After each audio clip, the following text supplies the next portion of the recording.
Šiandien noriu pasidalinti viena, tiesiog stebinančia idėja, kuri nuolat pasikartoja senuosiuose tekstuose. Tai mintis, kuri visiškai aukštyn kojomis apverčia mūsų įprastą supratimą apie tai, kas yra stiprybė ir kas yra išmintis. Ji sako, kad tikroji galia slypi ten, kur mes mažiausiai tikimės ją rasti. Ir štai, iškart matome du visiškai skirtingus pasaulius. Viena vertus, turime žmogiškai išmintį, galią, statusą, įtaką, viską, ko atrodo taip siekiame. Bet šalia yra ir kita logika, dieviškai, kuri veikia rodos visiškai priešingai. Šaltiniai teigia, kad tai, ką pasaulis laiko sėkme, Dievo akise gali būti visiška kvailystė. Kaip tai manoma? Žinot, tai ne šiaip skirtingos nuomonės. Čia kalbama apie dvi realybės, kurios tiesiog negali egzistuoti kartu. Gerai, kad tai nebūtų vien teorija, nusikelkime į praeitį. Į labai konkrečią istorinę krizę, įvykusią 7 amžiuje prieš Kristų. Būtent čia pamatysime, kaip šios dvi logikos, karalių ir pranašų, susiduria kaktomuša. Įsivaizduokit situaciją. Mažytė Judėjos karalystė atsidūrė ant išnykimo slenksčio. Iš šiaurės artėja milžiniška to meto supervalstybė – Asirijos imperija. Jų armija ji tiesiog nesustabdoma. Ir grėsmė čia ne teorinė, tai klausimas, ar Jeruzalė apskritai išliks. Taigi, karalius ir jo patarėjai stovi ties esminiu pasirinkimu. Ką daryti? Viena vertus galima elgtis protingai, pragmatiškai, sudaryti sąjungą, pasiduoti, tapti vasalais ir taip išsaugoti gyvybės. Atrodo logiška, ar ne? O gal daryti tai, kas atrodo visiška beprotybė, tiesiog aklai pasitikėti Dievu. Ir štai iš čia tos dvi logikos susiduria. Karalių logika sako, klausykit, būkim realistai. Geriau jau pasiduoti, mokėti duoklę, negu būti nušluotiems nuo žemės paviršius. Taip, tai blogai, bet tai mažesnė blogybė. Bet pranašai mato viską kitaip. Jie sako, ką jūs darot, juk tai tas pats Dievas, kuris išvedė jūs iš Egipto vergijos. Pasitikėkit jo, o ne kažkokiom politiniam sutartim su pagone. Ir būtent šitoje atrodytų beviltiškoje situacijoje pranašas Sofonijas pasako kai ką, visiškai netikėto. Jis atskleidžia, kam iš tiesų skirta Dievo apsauga. Ir atsakymas tikrai netoks, kokio lauktume. Jis slypi ne karalių rūmuose.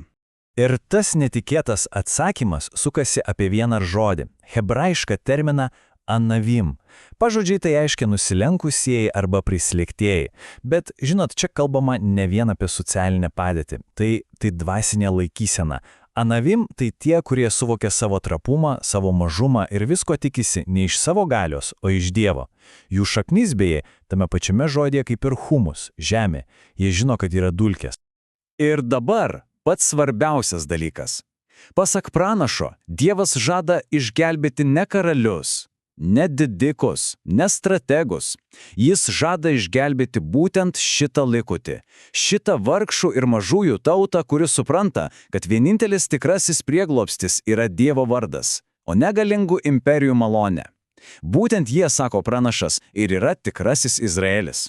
Gerai, dabar šoktelkim kelis šimtmečius į priekį, nes pamatysim, kaip lygiai ta pati atrodo visiškai nelogiška idėja iškyla vėl, tik šį kartą galbūt dar aštrim. Taigi, apaštalas Paulius rašo krikščionėms į Korintą. O Korintas tai triukšmingas, ambicingas miestas, kur galia ir statusas reiškia viską.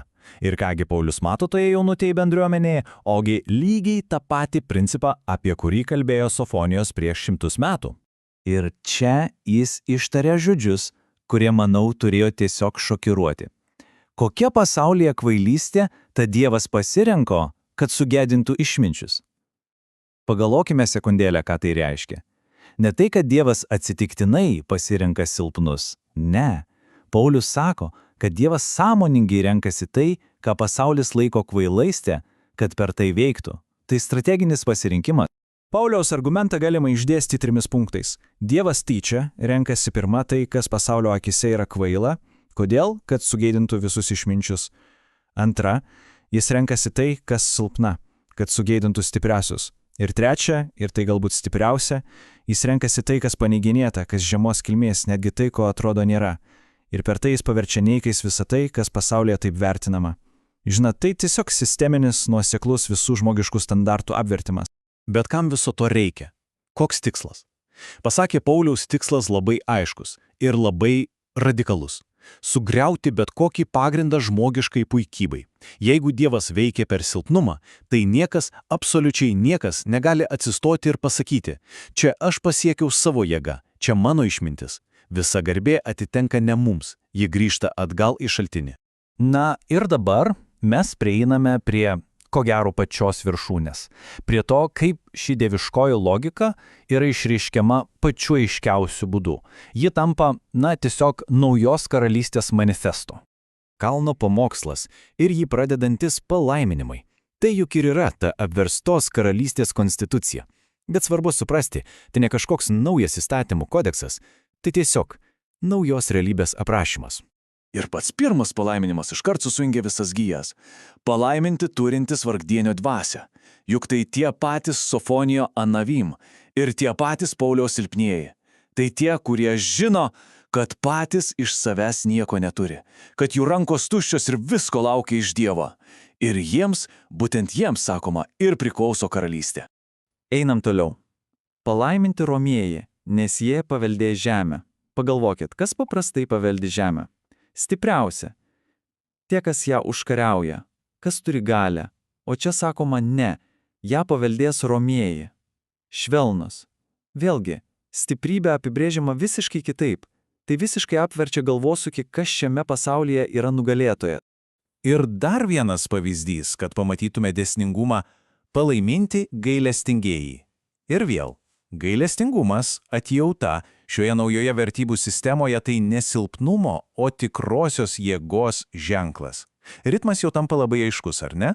Laimė, palaima, randama ten, kur pasaulis sako, kad jos net ieškoti neverta. Taigi, labai svarbu suprasti.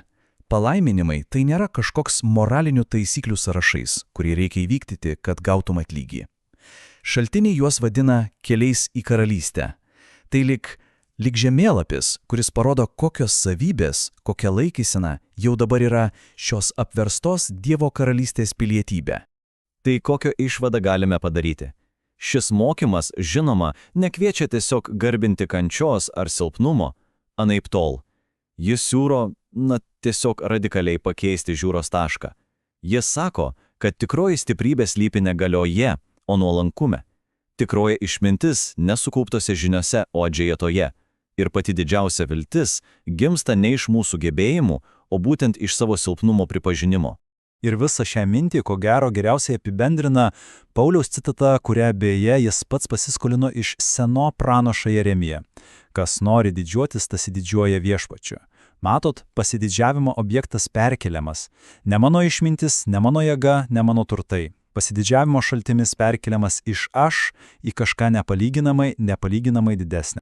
Ir visa tai mus palieka su vienu klausimu. Jeigu ši apversta logika yra bent kiek teisinga, tai pagal kokius standartus mes matuojame savo gyvenimus, pagal kokius kriterijus vertiname sėkmę ir svarbiausia, kuo mes patys didžiuojamės.